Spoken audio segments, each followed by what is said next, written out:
Today on Clearing the Clutter Inside and Out, we are talking about honoring our truth. Do you do things out of obligation or fear? If something doesn't feel right, do you do it anyway? Do you struggle to understand and know what your truth is? Let's wrap up our month that focuses on self love and self care.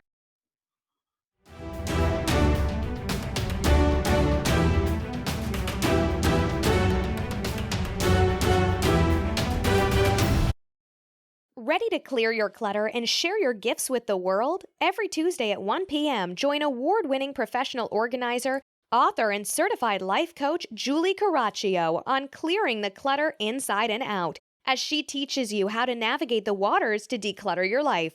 Julie Coraccio destroys the box and examines clutter in all areas: physical, mental, emotional, spiritual, energetic, relationships, health, finances, and more.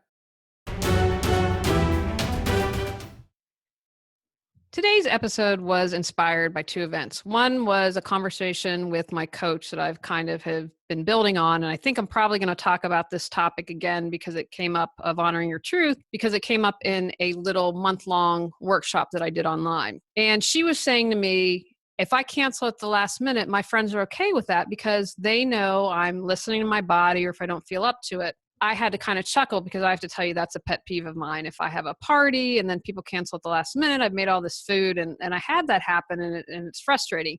Listening to her gave me a different perspective. And she said, my friends understand that so they don't get bent out of shape. Another area for me to work in.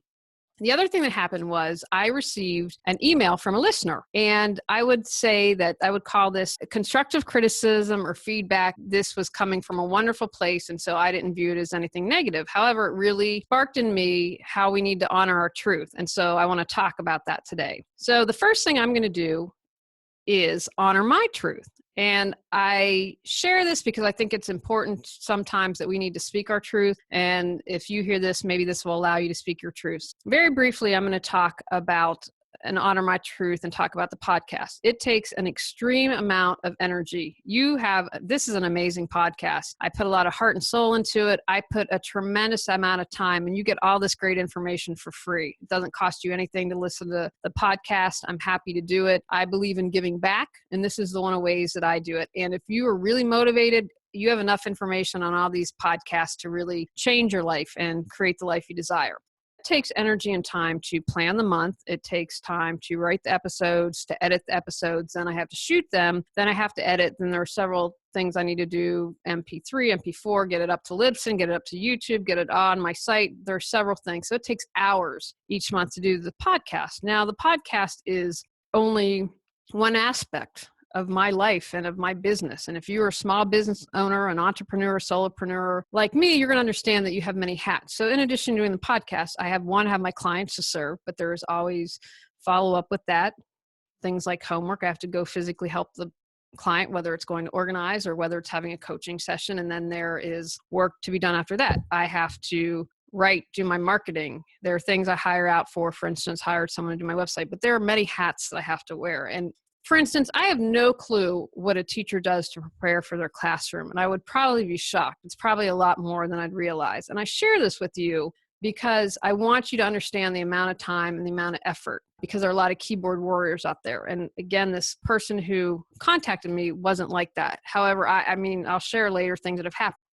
In addition to the podcast only being a slice of my life, I have a life. I love my business. I love what I do. I feel so fortunate and blessed that I get to support people. I've met amazing people along the way. However, if push came to shove, my family is my priority. There's no argument there. If something happened, say my husband, God forbid, got injured and had to leave his job, well, he's how we get health insurance. So if I had to take a job tomorrow to get health insurance to support the family, I would. There's no arguing with that. And so my family and my husband are what's most important. So they're above the business. So I share that because it's a prioritizing thing and sharing what I'm very focused on, what's important in my life. And I spend an incredible amount of time to do this. This dovetails into my second honoring of truth. And I'm going to do a more expanded episode of this later. I want to stew on it a while, and I haven't quite figured out. I like to relate everything to clutter, but I feel kindness is in real need. And especially here in America after 2016, it's in need more than ever. I think it was a brutal year for our country, but all over the world, we can benefit from more kindness. And I wanted to share at the beginning the effort that it took to write the podcast, because I'm going to encourage you to think before you comment or post. Are you kind? So you have a better idea of the amount of energy and the amount of time that I do in the podcast. And again, like I mentioned, the teacher, I have no idea what it would do to maybe paint something. I have written a course, so I have an idea that took me a year. I have an idea it might be longer for someone. I have a little bit of an idea of that process. So people put their heart and soul into something, and then people can take it down in seconds. So I've had people comment on YouTube how they hated my voice. And I'm like, not really anything that I can do about that. I've had people insult me regularly, don't like my voice, don't like what I have to say. And I've done enough spiritual practice to know that I don't take things personally. I know that what someone does is about them and how I respond is about me, but it doesn't mean that those cruel comments don't hurt. It's a huge deal to put yourself out there. And I commend anyone, whether it's a painting, whether it's a book, whether it's a podcast, when you put yourself out there. I'm finally going to get some books on Amazon. And I realized why I hesitated for so long, because I'm really afraid of the criticism. And I kind of had to chuckle because I'm like, you're already criticized on YouTube, you're criticized on your podcast, because even in my spiritual practice, it's still hurtful when people say mean things. And so I just encourage you, if you're someone who's always commenting, to keep in mind the amount of effort and the time and what people do. Now, the email, the woman was a linguist. And she was kind. Again, it's constructive feedback. I wouldn't call it a criticism. The tone and the energy were like, I love your podcast. Here's how I think you can make it even better. And her comment was, and it's interesting because I took her comment to heart and tried it with something and had a problem. And I'm doing it a little bit on this podcast because I want to keep really on focus, and I think I might get a little emotional about this. And she said, I think you sound better when you wing it. And I wrote back with her and shared some thoughts. I truly appreciated it. I wanted to respond to her because it's been really crazy. And I should have done what I usually do, is wait 24 hours to respond, because I wanted to come across as grateful for her taking the time to do that and thoughtful. One of the reasons why I don't wing it, I try to involve stories and do that more often when I'm interviewing. How I structure that is I come up with a couple questions and then we just have a conversation. Here are some examples of why I write out what I'm going to say. And then we're going to take this and then we're going to figure out how to honor our truth, because this is a great example and I'm going to share my process with you.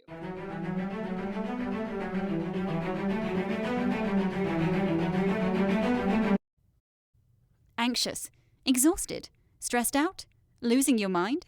Ready to get your life back? Go to reawakenyourbrilliance.com to learn how Julie Coraccio can support you.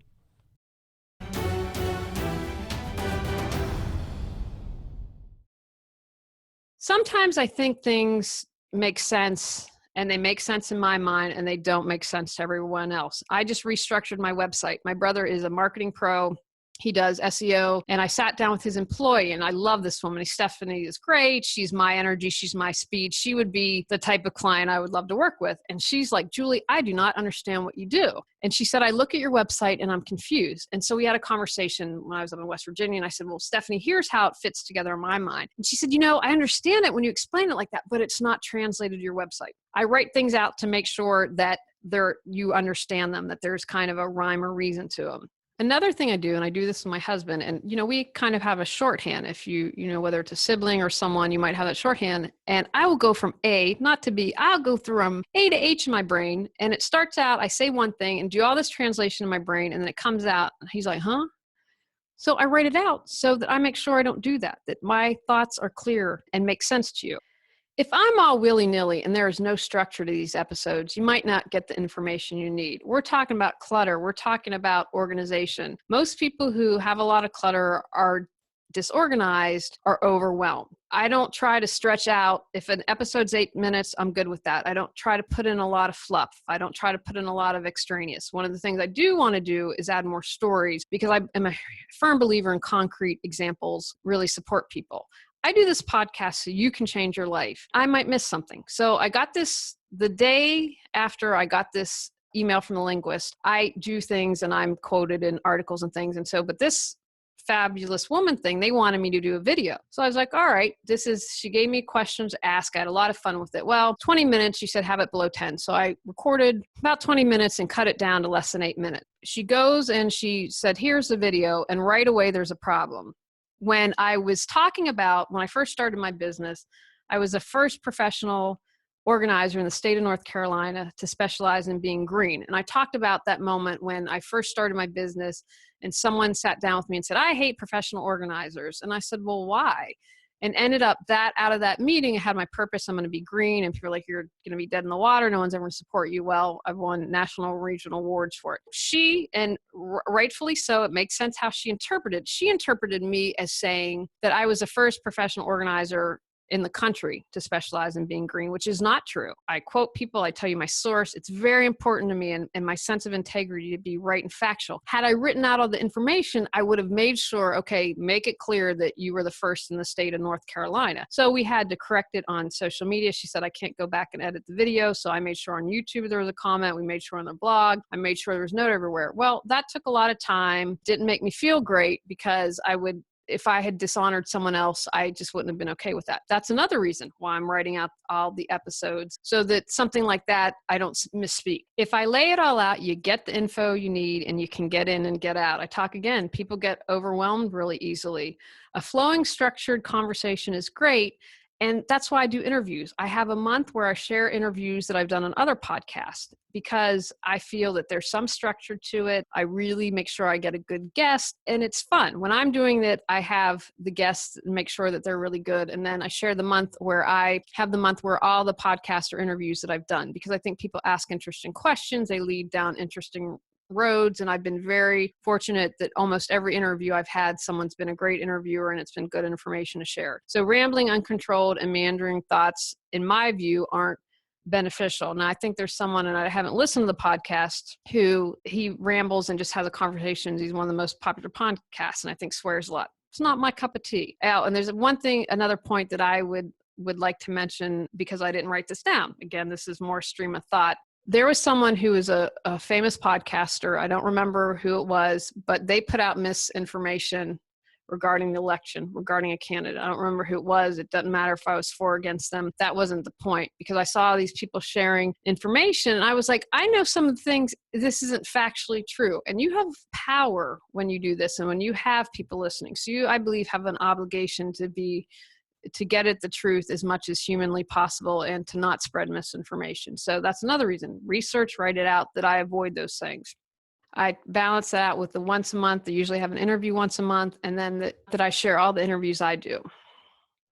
For a while in October, November, and December, I did Facebook Live videos. I thought, let me try this. I hated it because I would go back and listen to myself. I'm like, oh, there are all these I try to do a really good job of editing out, and I might relax more than that. But if I have I try to edit that out. Or if I have I try to be very careful of that. And when I am not following everything I've written out, those tend to come up more because I want you to have a really quality podcast. This I'm sharing with you because now we're going to talk about how my process with this comment from the linguist, because I have to honor what is right and works for me. And I'm always open to being the best that I can be. I do today on clearing the clutter inside and out, because that was feedback that someone gave me. They wanted to coach me and have me pay them a ton of money. And I also do the takeaways. And now I've this year created the take actions. That was another suggestion, which I think is great. So I'm always open and I honor my truth.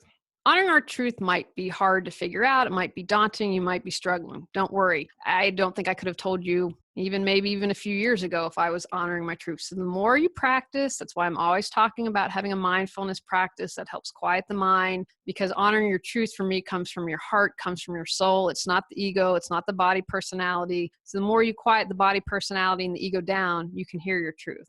So if you struggle, here's where I'd begin. So first, look at the facts. I have a big sign. My coach really holds my feet to the fire in this. And so I have a big sign that says, just the facts, ma'am. So what do I mean by this? So we don't have any story around it. So I get this email, I could create a story. Wow, I'm the worst podcaster ever because this woman doesn't like me. She doesn't like how I do my podcast. And I don't add emotion to it. Oh my gosh, people don't like me. This is really awful. What can I do? And you get in that head game and you start spinning around. So I look at the facts. Okay, well, let's look at your podcast. You are in the top 20% of podcasts downloaded. You have lots of great reviews. You have gotten lots of good feedback on how you've helped people, and your podcast continues to grow. In November, we got over 35,000 downloads a month. Just to give you an idea, the average podcast gets 300 downloads in a day. I'm averaging over 1,000 a day. So 300 in a month versus 1,000 a day, what I'm getting. Now, I'm not quite on serial 6. That would be great, but I'm really proud that from the beginning, there's been an interest and it continues to grow. So the facts are my podcast is growing. So that makes you think, if it continues to grow, then I must be doing something right. If I wasn't honoring my truth, I would immediately do what this woman said, because what is right for her, what she prefers, I would try to make it my truth, because I would think, well, she's right, and not trust myself. So I encourage you, first thing, look at the facts. We don't attach a story to it. We don't attach emotions when we're trying to honor our truth. Do you keep saying you'll declutter, get organized, or pursue your dreams someday, but someday hasn't come? Learn how Julie Coraccio can support you at reawakenyourbrilliance.com. Another thing, consider the source. And my grandfather used to say this all the time.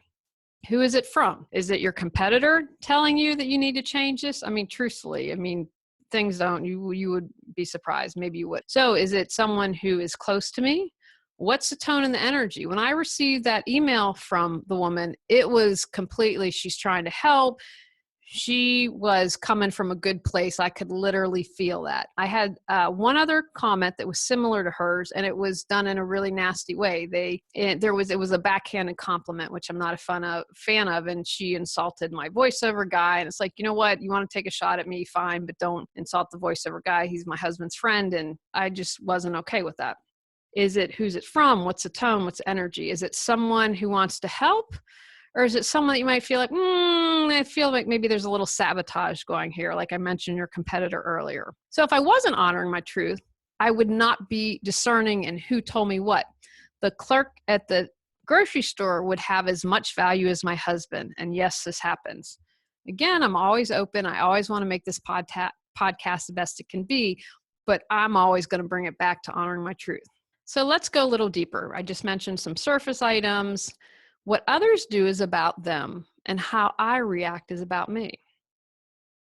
Is there something beneficial there, or am I reacting from a wound? So when I received this email, I could step back and say, okay, this is interesting. I've had one other person comment about that, but these are 2 comments out of probably hundreds, and it keeps growing. So let me look at this. Okay, you know what? There is benefit, and maybe I can try to add in more stories, go a little bit off script a little bit, try to be quote unquote more natural. That's the word I'm going to use. Now, if I was reacting from a wound, I might say something like, oh my gosh, this woman reminds me of my mother. She's such a nitpicker. She's such a perfectionist. She probably just sits at home and never does anything. And, created some story, but creating from my wound and this isn't true about my mother. I want to make sure, just to be clear about that. So if I'm reacting from a wound, then I can't take away some valuable information that might be there. How does the situation, how does the email, how does it feel? When I listen to this, do they seem like they're coming from a wounded place? I like to practice energy by reading social media and watching and observing social media. And it's really apparent to me now when someone is coming from their wound. You can't miss it. And so in this email, she wasn't coming from a wound. She's like, hey, I'm a linguist, and I can tell when you go off script, and probably other people can tell as well. So I didn't feel that there was a wound coming from her. I always talk about the golden nugget. So can I look past my hurt for the golden nugget? Let me look at this. Okay, I think there's some validity to that, and that maybe we can go off script more, and we'll see how it goes. Again, in my mind, I balance that out with a month of interviews, and I try to have 1 interview a month. So that is, in my mind, how I balance it. We'll maybe play around with it. I did the experiment, and that thing happened where I was misunderstood, and that wasn't a great feeling. So we'll see. Am I looking immediately to do what they say and ask? It could be my truth, but a knee-jerk reaction usually isn't my truth. Again, we've got all that mind chatter, body, personality, ego going on. Our truth is from our heart and our soul.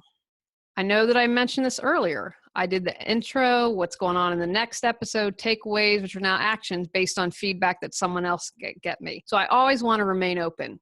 Is this something that's good? And I said, okay, that is a way to make the podcast better. I'm going to do it. This is something that I've learned in business. Know that you can't be everything to everyone. It's not only true in business and your professional life, but also your personal life. If this podcast isn't the one for this woman, that's okay. She's going to find what she needs. And so I have to be considerate of that and saying, okay, it's more important to honor what feels good to me instead of worrying about trying to have everyone in the world listen to my podcast. Can I hear my truth? I like to suggest closing your eyes, maybe meditate. When I was coming up with the name, so Reawaken Your Brilliance was an internet TV show that I did for 3 years, which was really popular. I ended up changing my business name from Healing Through Organization to Reawaken Your Brilliance because it just seemed to I embrace it. So anyway, when I was trying to come up with the name for the show, because the producer's like, when are you going to start? When you start? I'm like, I got to come up with a name. So I sat down and meditated. I'd been kind of toying around with Thrive, and I'm like, oh my gosh, there are like a bazillion things with Thrive, and I want it to be unique, and I don't want everyone to have it. I was meditating, and literally Reawaken Your Brilliance popped into my head, and that's what I went with. Ask yourself questions. How does your body feel when you ask? Does it feel good and warm, or do you kind of need to move around because you're feeling uncomfortable? I'm a fan of standing up and asking a question. If I move forward, I view that as a yes. If I move back, then that's a no. Make it a daily practice. Check in with yourself. What is it you feel like doing? One thing that I do on my admin days is I have an entire list of things I need to do. What do I feel like doing? Like today, I tape 3 episodes. I shoot all my episodes at once. I edit in batches because that makes it go much more quickly. So I went to the bank. I went and got Joey and Antonio cat food. So I honored my truth about what I needed to do. So on a day like today, when I'm at home, I just said, what do I feel like doing today? And again, you can't always do that with life, but the more I ask about that, the more I'm in flow and the easier it goes. And be present. The more present you are, because you can't hear your truth if you're in the past, because the past has happened. And if you're in anxiety or worry in the future, that's not present. That's not your truth. So those are ways you can work on honoring your truth. So for me, here's what the final takeaway from the email from the linguist was. There's some constructive feedback in there. For the present, I'm going to definitely always write out my intro questions, my take action, and my signature tagline. That's never going away. I'll try to go rogue or wing it, as a linguist said, a little more and see how that goes. My first experience on the small video really has got me having cold feet. And the other thing about that, in addition, was it took a lot more time to edit. It probably took me, I did a couple little things and adding a placard, which is kind of what I do for the video of the podcast. And it took me almost an hour to edit 20 minutes down to 8 minutes. So I have to also balance time as well. And maybe everything not being so perfect is okay, and y'all can deal with some brain farts and when I can't find a word or, ums or ahs. And I know one thing about the podcast is I could have better sound quality. To do that, though, I would have to soundproof my office. And our office is a bonus room above the garage, not happening. We exercise in here. There are a lot of things going in. The cats hang out here and look out the window. And because I do a video cast, it's a pain in the butt I've tried it a couple times, put up the blanket. I'm willing to sacrifice the best audio quality, so at least you get a really super quality podcast. And then because I do a video, the other thing, I'd have to sit here with a blanket over my head and record, and that's not fun. And so that's one of the things I said, okay, this podcast is important to me, but I have to do things within reason. I was really appreciative of the linguist. I hope you are out there listening. I did take it to heart and, see. So hopefully you keep tuned and see how we end up doing. How do we know when it's ego, personality versus the truth? And I talked a little bit in January about listening to your intuition. I'd encourage you, that was the day after Martin Luther King Day. It was that episode. I'd encourage you, I go in a little more detail there. So for instance, not wanting to go out, my teacher talked about, if my body's just not feeling right, and I don't want to go out, I'm going to honor that. And I saw this great video on millennials, and everything was great about it, except that he didn't allow them. He said they bear no personal responsibility for how they've been raised. And I don't buy that at all. But he talked about millennials will ditch you in a second if something better comes along. That's coming from your ego. That's not your body saying, I'm tired, I just need to relax, I need to have a hot bath, as opposed to, I found something better to do. That's a little bit of an extreme example, but that's one of the ways you can tell whether it's your ego or your personality.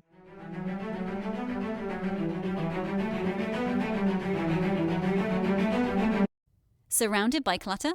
Exhausted from the stress and anxiety it creates? Longing for peace of mind? Go to reawakenyourbrilliance.com to learn how Julie Coraccio can assist you.